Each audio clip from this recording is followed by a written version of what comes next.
ছুটকি যখন একটি নিষ্পাপ শিশু।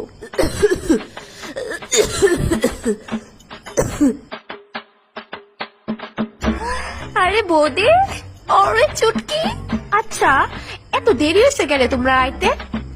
আরে ঘরে এত কাজ আসছিল, কইয়া লাভ নাই, ইদিশায় আইতে আইতেই দেরি হয়ে গেছে গা। মা, ঘরের কাজ তো সব বাবা একা করে। আসলে পিসি, বাবা আছে না মার কাছে 2000 টাকা দিছিল তোমার আর ঠাম্মির লেগা চাইতে কিছু কিনা নিতে।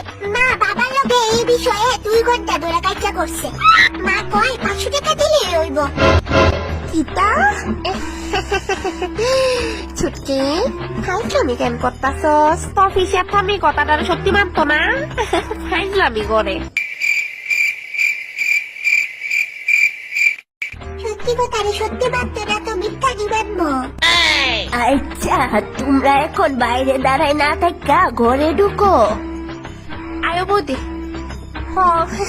তোরে আমি বাড়ির যা দিস কি দুমারা দিই। ঠাম্মির কথা আর মনে পড়ে না? না এলেগো তো আয়ো না।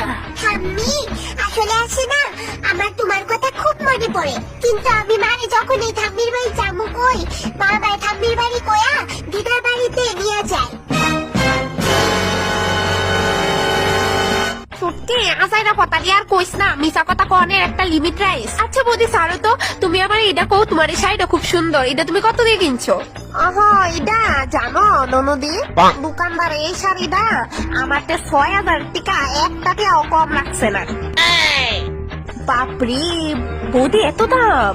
কিন্তু মা, এই শাড়িটা তো তুমি অনলাইন থেকে এনে আনাইছো মাত্র 500 টাকা দিয়া। ইস, এই মায়ের মিছা কথার কারণে একদিন আমার ঠিক বাস খাইতে লাগবো। মিছা কথা না, হাসা কথা, হাসা কথা। আপনার বোধহয় আর বেশিক্ষণ থাকাটা ঠিক হইতো না। আপনার না হয় আজকে যাই, আর একটু থাকো না বৌদি, ছুটকি আইছে যখন। আমারও ইচ্ছা ছিল থাকার, আরেকদিন না হয় একা আমো, আর একটু সময় নিয়ে আমো। বৌদি থাকো না। থাক, আচ্ছা ঠিক আছে। চল।